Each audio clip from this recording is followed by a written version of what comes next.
దేవుడి స్తోత్రం. మీ అందరికి వందనాలు. దేవుడి మాట్లాడిందని చూశారు. దేవుడు ఇశ్రాయేలు పేదలను నడిపిస్తున్నాడు కదా, ఐగుప్తు నుంచి విడిపించాడు. తర్వాత 17వ అధ్యాయంలో తర్వాత ఇశ్రాయేలుల సర్వసమాజము యెహోవా మాట చొప్పున తమ ప్రయాణములలో సీను అరణ్యము నుండి ప్రయాణమైపోయి రెఫీదీములో దిగిరి. ప్రజలు తమకు తాగ నీళ్లు లేనందున మోషేతో వాదించుచు తాగుటకు నీళ్ళమ్మని అడగగా, మోషే, మీరు నాతో వాదింపనేలా, యెహోవాను శోధింపనేలా అని వారితో చెప్పాను. అక్కడ ప్రజలు నీళ్ళేక తప్పుకొని మోషే మీద సనుగుచు, ఇదెందుకు? మమ్మను, మా పిల్లలను, మా పశువులను దప్పిచేత చంపుటకు ఐగుప్తులో నుండి ఇక్కడికి తీసుకుని వచ్చితురని. అప్పుడు మోషే యెహోవాకు మొరపెట్టు. అప్పుడు కొంచెం శ్రమ వస్తే సనుగుతున్నారన్నమాట వీళ్ళు ఇశ్రాయేలు పేదలు. ఆపదలు అన్నప్పుడేమో దేవుడికి మొరపెట్టారు. అక్కడి నుంచి ఏడిపించాక కొంచెం శ్రమ వస్తే మట్టుకి సనుగుతున్నారు. మోసే మీద సనుగుతున్నారు, దేవుని మీద సనుగుతున్నారు అన్నమాట. శనిగే వాళ్ళు ఎక్కువైపోతున్నారు. ఆనాడు శనిగే వాళ్ళు ఉన్నారు, ఈనాడు శనిగే వాళ్ళు ఉన్నారన్నమాట. కార్యం జరిగితేనేమో ఒక విధిగా, కార్యం జరగకపోతే ఇంకో విధిగా మాట్లాడతారు. అందుకు మమ్మును, మా పిల్లలను, మా పశువులను దప్పుచేత చంపుటకు ఐగుప్తులో నుండి ఇక్కడికి తీసుకొచ్చి తిరిగి. అప్పుడు మోషే అని అన్నారన్నమాట, ఇక్కడ చంపుతాకు తీసుకొచ్చారా మమ్మల్ని? ఐగుప్తు నుంచి ఇక్కడికి అరణ్యంలోకి ఇక్కడ మమ్మల్ని చంపుదామని తీసుకొచ్చారా అని మోషే మీద చదువుతున్నారన్నమాట. అప్పుడు మోషే యెహోవాకు మొరపెట్టుచు, ఈ ప్రజలను నేనేమి చేయుదును? కొంతసేపటికి నన్ను రాళ్లతో కొట్టి చంపుదురు అనెను. కొంతసేపటికి రాళ్లతో కొట్టి చంపుతారు నన్ను, నేనేం చేయను ఈ ప్రజల్ని అని దేవుడికి మొరపెట్టాడు అన్నమాట. అప్పుడు అందుకు యెహోవా, నీవు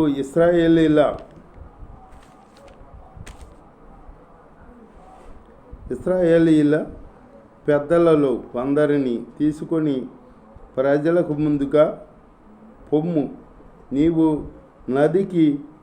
నదిని కొట్టిన నీ కర్రను చేత పట్టుకుని పొమ్ము. అక్కడ హోరేబులోని బండ మీద నేను నీకు ఎదురుగా నిలిచేదను. నీవు ఆ బండను కొట్టగా ప్రజలు నీళ్లు తాగుదురు. నీ తాగుటకు దానిలో నుండి నీళ్లు బయలుదేరినని మోషేతో చెప్పాను. నువ్వు హోరేబులో ఒక బండ ఉంది, ఆ బండ దగ్గరికి వెళ్ళు, నీ ఎదురుగా నేను ఉంటా. అప్పుడు నువ్వు ఆ బండ కొట్టినప్పుడు ఆ బండ నీళ్ళు ఇస్తుంది, వాళ్ళు తాగుతాకి సమృద్ధిగా నీళ్ళు వస్తాయి అని చెప్పాడు దేవుడు. చెప్పేటప్పటికి అని సెలవిగా మోసే ఇశ్రాయేళ్ల పెద్దల కన్నుల ఎదుట అట్లు చేశాను. అప్పుడు ఇశ్రాయేలు చేసిన వాదమును బట్టి యెహోవా మన మధ్య ఉన్నాడో లేడో అని వారు యెహోవాను శోధించటను బట్టి అతడు ఆ చోటికి మిస్పా అనియు మెరీబా అనియు పేరు పెట్టాను. మిస్పా అనియు మెరీబా అని పేరు పెట్టారన్నమాట. అక్కడ బండ్లో నీళ్ళు వచ్చినాయి కదా, వీళ్ళు తాగారుగా సమృద్ధిగా, దానికి మిస్పా అని పేరు పెట్టారన్నమాట, మెరీబాని. తర్వాత అమాలేకీలు వచ్చి రెఫీదీములో ఇశ్రాయేళ్లతో యుద్ధం చేయగా, మోషే యెహోవాతో మన కొరకు మనుషులను ఏర్పరిచి వారిని తీసుకొని వెళ్ళి అమాలేకులతో యుద్ధము చేయుము. రేపు నేను దేవుని కర్రను చేత పట్టుకుని ఆ కొండ శిఖరం మీద నిలిచేదనని నేను. యెహోవా మోసే ఇప్పుడు యెహోవాతో చెబుతున్నాడు బట్ట, మన కొరకు మనుషుని సిద్ధపరచు, వాళ్ళతో యుద్ధం చేతకి రేపు నేను కొండ మీదకి వస్తాను అని చెబుతున్నాడు అన్నమాట. చెప్పినట్లు చేసి అమాయకులతో యుద్ధమాడాను. మోసే అహరోను హోరు అనువారు కొండ శిఖరం ఎక్కిరి. మోసే తన చెయ్యి పైకెత్తినప్పుడు ఇశ్రాయేలు గెలిచిరి. మోసే తన చెయ్యి దించినప్పుడు అమాలేకులు గెలిచిరి. చెయ్యెత్తి మాకరించి మోసే చేతులెత్తి ప్రార్థన చేస్తే చేతులెత్తే ఇశ్రాయేలు గెలిచారంట. ఆయన చేతులు బరువెక్కి దించేసినప్పుడు అమాలేకులు గెలిచారంట. అట్లాగే చేతులెత్తి ప్రార్థన చేయటంలో అంత బలం ఉంది.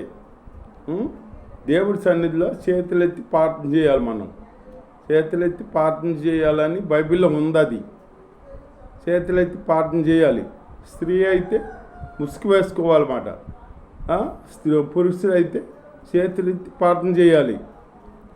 ఇప్పుడు ఏంటంటే కొంతమంది చేతులెత్తితో ఎత్తరు.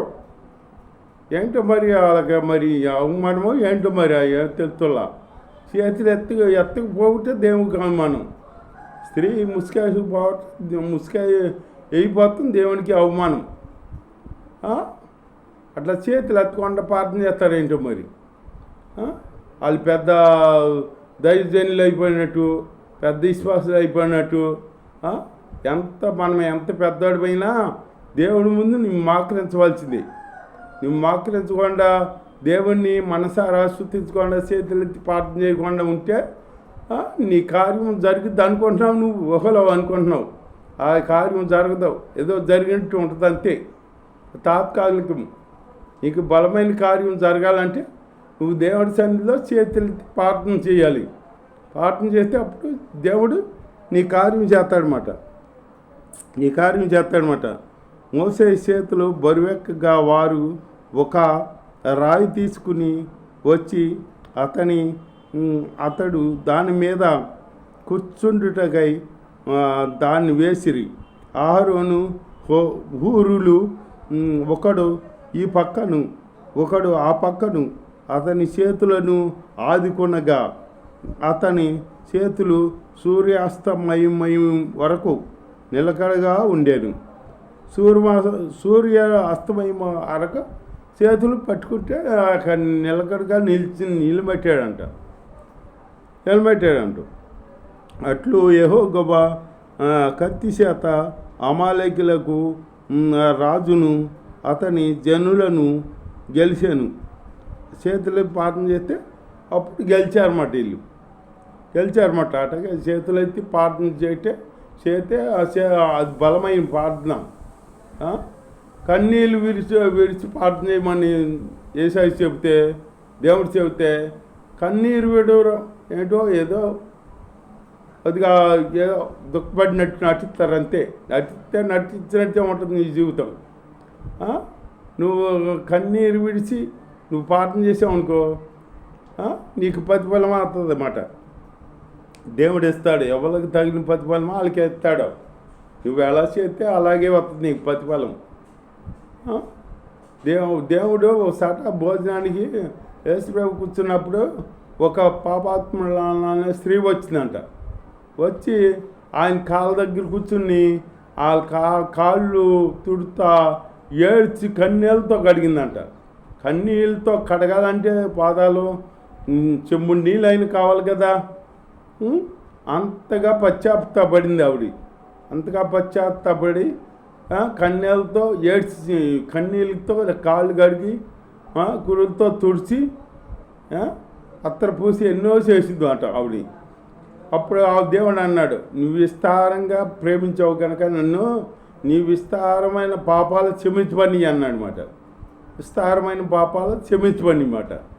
అట్లాగే మనం విస్తారంగా ఇప్పుడు దేవుడి సన్నిధిలో మనం ఎక్కడ దుఃఖం మనం రావాలని అనుకుంటాం కాదు, దానికి అదే వచ్చేది కన్నీళ్ళు. నీకు దుఃఖం ఉంటే దుఃఖం ఉంటే అలాగా దేవుడి సన్నిధిలో చేసి దేవుడి కార్యాలు పొందుకోవడంలో మనం, అంతేకాని దేవుణ్ణి మనం ప్రార్థించకుండా దేవుడి కార్యం చేసేయాలి నాకు అంటే ఎట్లా జరుగుద్ది? నీకు దేవుడి కార్యం జరగదు. నువ్వు దేవుడి గురించి శ్రమ పడాలి, మోకరించి ప్రార్థన చేయాలి. మోకాలేసి ప్రార్థన చేసామనుకో ఇక కార్యం జరిగిద్ది. నువ్వు చేయకుండా నువ్వు సన్నిధికి వెళ్ళి ఏదో ఎలా చేయాలని ఏదో ప్రార్థన చేస్తాం, కానికిచ్చి వచ్చేసానులే, కానికిచ్చానులే, ఇచ్చానులే, దేవుని కార్యం చేస్తానంటే నీ కార్యం జరగదు. నీ కార్యం ఎట్లా జరుగుద్ది? ఈ కార్యం జరగాలంటే నీ మీద ఆధారపడి ఉంది. నీవు ప్రార్థన కన్నీరు విడిచి ప్రార్థన చేసావు అనుకో నీకు ప్రతిఫలం ఉంటుంది, ప్రతిఫలం ఇస్తాడు దేవుడు. పై ప్రార్థన చేసావు అనుకో పైనే కార్యం చేస్తాడు నీ కార్యం చేయడు. కార్యం చేయాలంటే దేవుడి కార్యం అక్కడ దేవుణ్ణి అడగాలి. యాకోబు పడితాలతో ప్రార్థన చేసి దేవుడి పాదాలు వదలలేదంట. తెల్లారిపోతుంది నన్ను వెళ్ళబోయా అంటే నేను వెళ్ళవను, నన్ను దీవిస్తే కానీ నేను వెళ్ళవను అని ప్రార్థన అంత పట్టుదల ప్రార్థన చేశాడంట.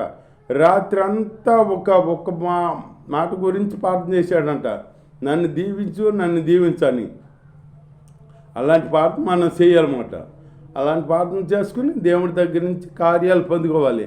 అంతేగాని నేను ఏదో మందిరానికి వెళ్తున్నాను, నేను ప్రార్థన చేయను, నువ్వు వెళ్తున్నానుగా మందిరానికి, వస్తున్నానుగా, దేవుడి కార్యం కానుకలు ఇస్తున్నాను, నాకు దేవుడి కార్యం చేయాలంటే నీ కార్యం జరగదు.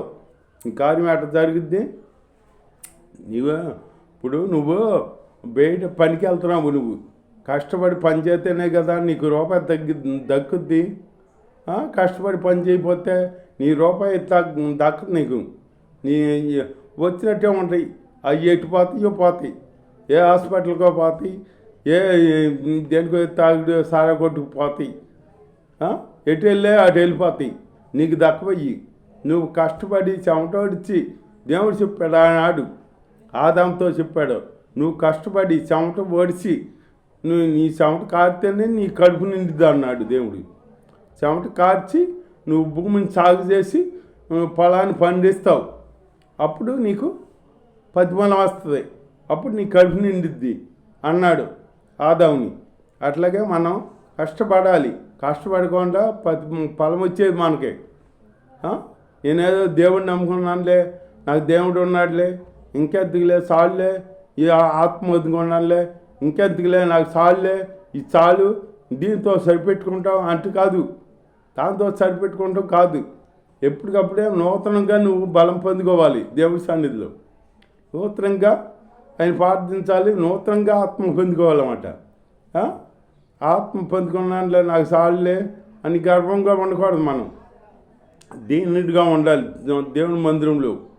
దేవుడి మందిరంలో వెళ్ళినప్పుడు దేవుడు చెప్పాడు, నీవు దేవుడి మందిరానికి వెళ్ళినప్పుడు నీ ప్రవర్తన సరిగ్గా చూసుకోమన్నాడనమాట.